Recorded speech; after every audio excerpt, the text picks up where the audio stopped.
అందరికీ నమస్కారం. తెలుగు కథల నిలయం ఛానల్‌కి స్వాగతం. అది వర్షాకాలం కావటంతో ఆకాశం మేఘావృతం అయింది. కారు మబ్బులు కమ్ముకున్నాయి. మెల్లిమెల్లిగా చినుకులు పడుతున్నాయి. చినుకులు పడుతుండడంతో రోడ్డు మీద వచ్చేపోయే జనం పలచబడ్డారు. కల్పనకు కొత్తగా విజయవాడకు హైదరాబాద్ నుంచి ట్రాన్స్‌ఫర్ అయింది. ఆ రోజు డ్యూటీలో జాయిన్ కావాల్సి ఉంది. వర్షం పడుతుండడంతో త్వరగా అడుగులు వేస్తూ ఆఫీస్‌ను సమీపించింది. డ్యూటీలో జాయిన్ కావటానికి మేనేజర్కు జాయినింగ్ రిపోర్ట్ ఇవ్వాలని తను వచ్చినట్టు మేనేజర్కు కబురు పంపింది. 5 నిమిషాల తరువాత ప్యూన్ వచ్చి అయ్యగారు మిమ్మల్ని రమ్మంటున్నారు అని చెప్పటంతో మేనేజర్ గది వైపు నడిచింది.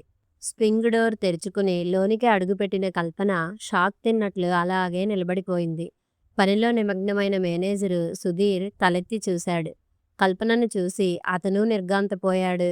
ఇద్దరూ అలా ఒకళ్ళనొకళ్ళు చూస్తూ ఉండిపోయారు. 5 నిమిషాల పాటు ఇద్దరూ ప్రపంచాన్ని మరచిపోయారు. ముందుగా కల్పన తేరుకుని జాయినింగ్ రిపోర్ట్ ఇవ్వడానికి వచ్చాను అన్నది. కల్పనా, నువ్వా? అన్నాడు సుధీర్. అవును, నేనే, కల్పననే అన్నది ముఖం ఎర్రగా చేసుకుని. రిపోర్ట్ తీసుకుని 2 క్షణాలు ఏదో ఆలోచించి సంతకం చేశాడు. అతని కళ్ళల్లో చెప్పలేని ఆనందం, మెరుపు పోటీ పడుతున్నాయి. కూర్చో అని కుర్చీ చూపించాడు. కూర్చుంది కల్పన. ఇన్నాళ్ల తరువాత నువ్వు ఇలా కనబడతావని కలలో కూడా ఊహించలేదు అన్నాడు. అనుకోనిది జరిగిందని బాధగా ఉందా అన్నది కల్పన. ఎంత మాటన్నావు కల్పన అన్నాడు బాధగా. ఇద్దరి ఆలోచనలు గతంలోకి మళ్ళాయి. శంకరం మాస్టారుకి కల్పన ఒక్కతే కూతురు కావటంతో గారాబంగా చూసుకుంటున్నారు. శంకరం మాస్టారు దగ్గర ట్యూషన్ చదువుతుండేవాడు సుధీర్. సుధీర్ కల్పన కంటే 2 ఏళ్లు పెద్ద. సుధీర్ తల్లిదండ్రులకు ఒక్కడే కొడుకు. హైస్కూల్ చదువు నుంచి కాలేజీ చదువు వరకు వారి ప్రేమ మొక్కలా మొలిచి మొగ్గవేసి పువ్వులా పూచింది. ఇద్దరూ ఒకరిని విడిచి ఒకరు ఉండేవాళ్ళు కారు. వీళ్ళిద్దరి గురించి ఎవరూ పట్టించుకునేవాళ్ళు కారు. శంకరం మాస్టారు దగ్గర చదువుతున్నాడు కదా, అందుకని ఆ అబ్బాయికి అమ్మాయికి స్నేహము చనువు అనుకునేవారు. వారి చనువును ఇంట్లో వాళ్ళు కూడా అపార్థం చేసుకోలేదు. చివరి సంవత్సరం పరీక్షలు వ్రాసి సుధీర్, కల్పన ఇంటికి వచ్చేసరికి ఇంటి గుమ్మానికి తాళం వేలాడుతున్నది. ఎక్కడికెళ్ళారబ్బా అనుకుంటుండగానే పక్క వాళ్ళ అబ్బాయి వచ్చాడు తాళం చెవితో. అక్కా, ఎవరో మాస్టారుకి దూరపు బంధువు పోయారట, అందుకని ఇంటికి తాళం వేసి ఇద్దరూ వెళ్ళారు. ఈ తాళం చెవి నీకిమ్మన్నారు అని తాళం చెవి ఇచ్చి వెళ్ళాడు. సుధీర్ వాళ్ళ నాన్నగారికి ఆ ఊరు నుంచి ట్రాన్స్ఫర్ అవటంతో సుధీర్ వాళ్ళ బంధువుల ఇంట్లో ఉంటున్నాడు. పరీక్షలు రాసి వెళ్ళిపోవాలని అతని ఉద్దేశ్యం. తాళం తీసి లోపలికి వెళుతున్న కల్పనను అనుసరించాడు సుధీర్.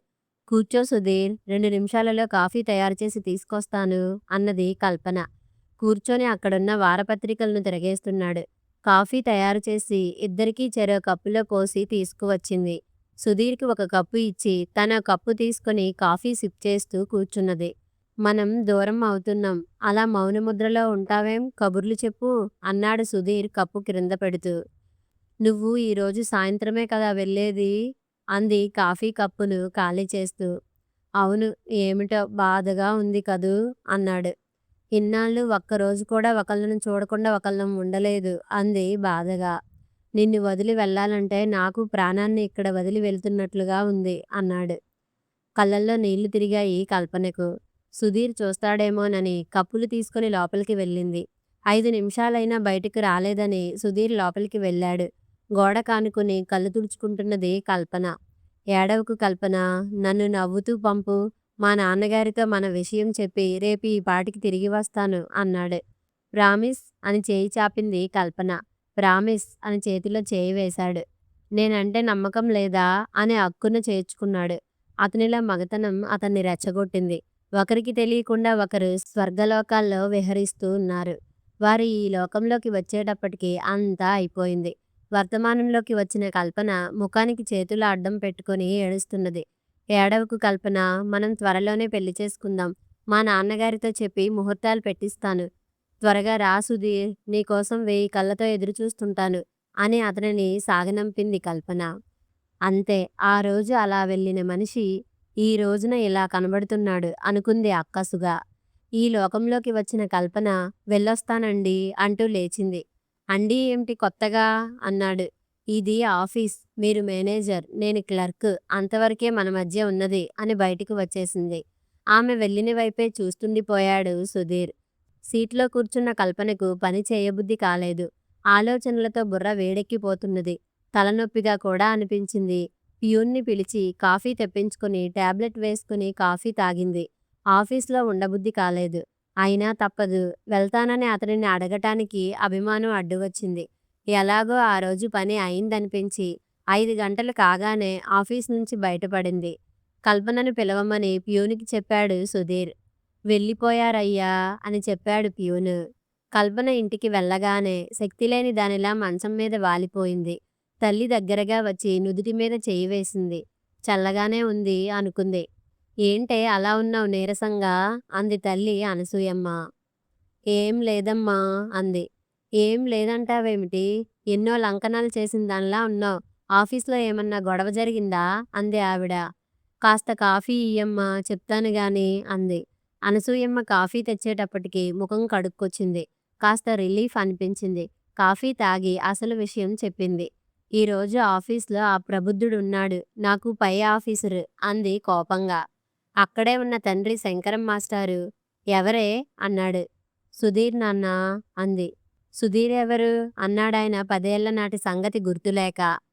సుధీర్ ఎవరేంటండి? మీ దగ్గర చదువు వెలగబెట్టి మన పిల్లను మనను ఈ స్థితికి తీసుకువచ్చిన వాడు.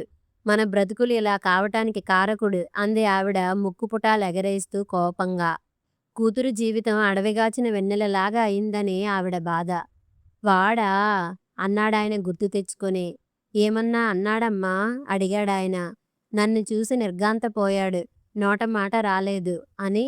అమ్మా బాబు ఏడి కనబడ్డం లేదు అంది తల్లితో. పక్కవాళ్ళ పాప మన వాడిని రమ్మని గోల చేస్తుంటే వాళ్ళమ్మతో కలిసి ఇద్దరూ వెళ్ళారు. నువ్వు వచ్చే ముందే అందావిడ. ఆ రాత్రి జాగరణే అయింది కల్పనకు. కంటి మీద కునుకు లేదు. మర్నాడు ఆఫీస్ కాగానే స్టాఫ్ అందరితో కలిసి వెళ్దాం అనుకుంటుండగా ప్యూన్ వచ్చి చెప్పాడు. అయ్యగారు మిమ్మల్ని ఉండమన్నారు అని. స్టాఫ్ అంతా అలాగే కల్పన వంక చూశారు. ఒక్క క్షణం కల్పనకు సిగ్గనిపించింది. వాళ్ళతో కలిసి బయటికి వచ్చేసింది. తర్వాత రోజు ఆఫీస్ అవర్స్లోనే పిలిచాడు. విసురుగా లోపలికి వెళ్ళింది. ఏంటి పిలిచారుట అంది. కూర్చో చెప్తాను అన్నాడు. కూర్చోనులే చెప్పండి. అవతల చాలా వర్క్ ఉంది చేయాల్సింది అని రాబోయింది. సాయంత్రం ఆఫీస్ కాగానే వెళ్ళకు నీతో మాట్లాడాలి అన్నాడు. ఒక్క క్షణం అతని వంక చూసి సమాధానం చెప్పకుండా వచ్చేసింది. ఆఫీసు స్టాఫ్ అంతా కల్పననే యగాదిగా చూస్తున్నారు. కల్పనకు తల కొట్టేసినట్లయింది. ఛీ ఏం మనిషో మేనర్స్ తెలీదు అనుకుంది. ఆఫీస్ అంతా గుసగుసలాడుకుంటున్నది. భగ్న ప్రేమికుల్లాగా ఉన్నారురా చూడబోతే అని ఒకడు. అందుకే ఇంకా పెళ్లి కాలేదని ఒకడు.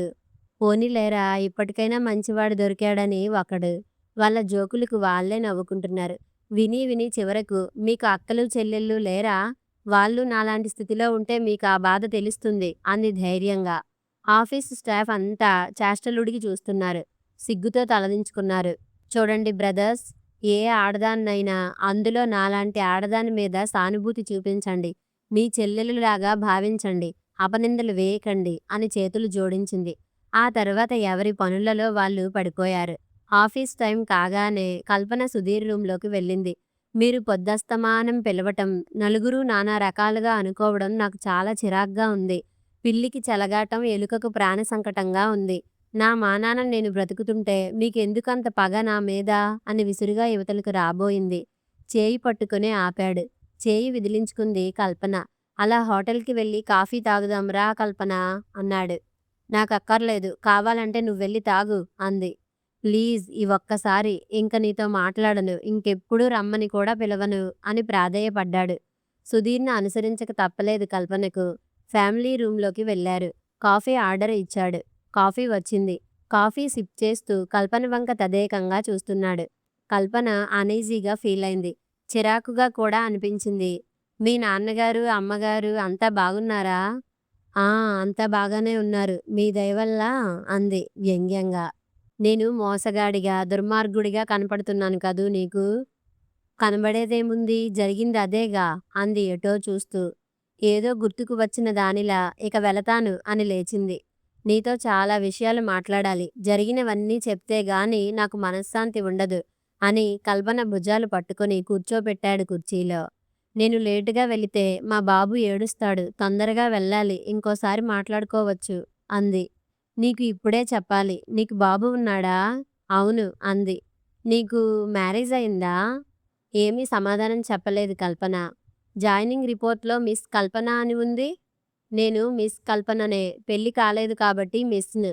తప్పు చేశాను కాబట్టి తల్లిని అంది ఆవేశంగా. అయితే మన బాబేనా? అన్నాడు ఆనందంగా కల్పన కళ్ళల్లోకి చూడాలని ప్రయత్నిస్తూ. నన్ను అపార్థం చేసుకోకు. చెప్పేదంతా విని అప్పుడు నీ ఇష్టం వచ్చినట్లు తిట్టు అని చెప్పడం ప్రారంభించాడు. ఆ రోజున నేను వెళ్ళేసరికి మా నాన్నకు ప్రక్కవాళ్ల సాయంతో మా అమ్మ హాస్పిటల్లో చేర్చింది. హార్ట్‌అటాక్ వచ్చిందని చెప్పారు. నే వెళ్ళిన 2 రోజులకు ఈ లోకం నుంచి శాశ్వతంగా నిష్క్రమించారు. ఆయన హఠాత్తుగా పోవడంతో మాకు దిక్కు తోచలేదు. నాన్న డబ్బు కోసం తిరగటం, నాన్న చేసే ఆఫీసులో ఉద్యోగం వస్తుందన్నారని తిరగటంతో ఏడాది గడిచింది. అన్ని సమస్యలు తీరటానికి ఏడాది పట్టింది.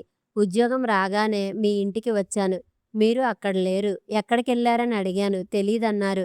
నాకు మతిపోయినంత పనయింది. తిరిగి వెళ్ళిపోయాను. తర్వాత మేనేజర్‌గా సెలెక్ట్ అయినాను. నేనీ ఊరు వచ్చి 5 సంవత్సరాలయింది. నీ జ్ఞాపకాలతోనే కాలం గడుపుతున్నాను. ఇప్పుడు చెప్పు, నా తప్పేమైనా ఉందా ఇందులో? అడిగాడు. ఇదంతా నాకు తెలీదు కదా అంది విప్పారిన ముఖంతో. మీరు ఆ ఊరు నుంచి ఎక్కడికి వెళ్ళారు? అడిగాడు. నువ్వొస్తావని ఎదురు చూసి చూసి రోజులు, నెలలు గడిచాయి. నీ ప్రతిరూపం నాలో రూపుదిద్దుకుంటున్నది. నీ జాడ మాత్రం లేదు. అమ్మా, నాన్నకు తెలిసేటప్పటికి నాకు 5 నెలలు వచ్చాయి. డాక్టర్ అబార్షన్ చేయటానికి వీలులేదంది. అమ్మా, నాన్న తిట్టారు. నాన్నను నీ దగ్గరికి వెళ్ళమని శతవిధాల పోరింది అమ్మ. నా కూతురు బ్రతుకు నాశనం చేసిన వాడి దగ్గరకు నేను వెళ్ళను. నిజాయితీ కలవాడైతే వాడే వచ్చేవాడు. వాడి ముఖం చూడటం నాకిష్టం లేదన్నారు నాన్న. ఆ ఊర్లో అమ్మలక్కలందరూ వింతగా నా గురించి చెప్పుకుంటున్నారు. ఆ ఊళ్ళో తలెత్తుకోలేని పరిస్థితిగా ఉంది. అందుకని ఆ ఊరు వదిలి ఉన్న కొద్దిపాటి పొలం అమ్ముకొని కొద్దిగా డబ్బు ఉంది. దాంతో హైదరాబాద్ చేరుకున్నాము. నాన్నకు పెన్షన్ వస్తుంది కదా! అక్కడ తెలిసినాయన ఉంటే నాన్నకు చిన్ననాటి స్నేహితుడి సాయంతో నాకు ఉద్యోగం వచ్చింది. నాకు నెలలు నిండి బాబు పుట్టాడు అంది. బాబుకు ఏం పేరు పెట్టావు? అని అడిగాడు. వేణుగోపాల్ అని చెప్పింది. మనిద్దరం ఒకరి కోసం ఒకరం పెళ్లి చేసుకోకుండా ఇలా ఉన్నామన్న మాట. అమ్మ రోజుకోసారి పెళ్లి చేసుకోరా అని పోరుతూనే ఉంటుంది. నాకు కోడల్ని చూసుకునే యోగం లేదు అని బాధపడుతుంది అన్నాడు. ఇప్పుడే వెళదాం అమ్మ దగ్గరకు.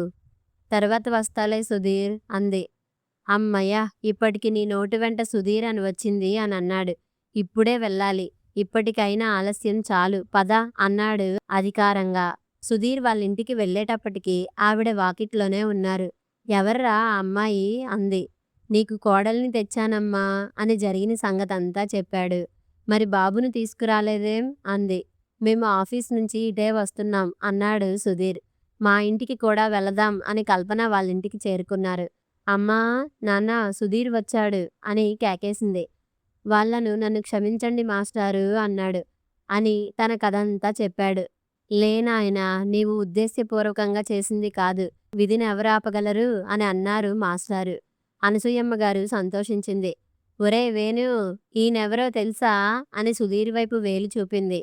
అంకుల్ అన్నాడు వేణు. రా బాబు అని సుధీర్ దగ్గరికి తీసుకొని, నేను మీ డాడీని అన్నాడు వేణు బుగ్గలు పట్టుకుని.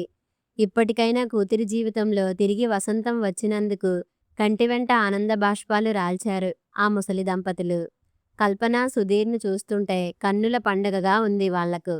కథ సమాప్తం. మరిన్ని మంచి కథల కోసం మా ఛానల్ను లైక్ చేయండి, షేర్ చేయండి, సబ్స్క్రైబ్ చేసుకోండి.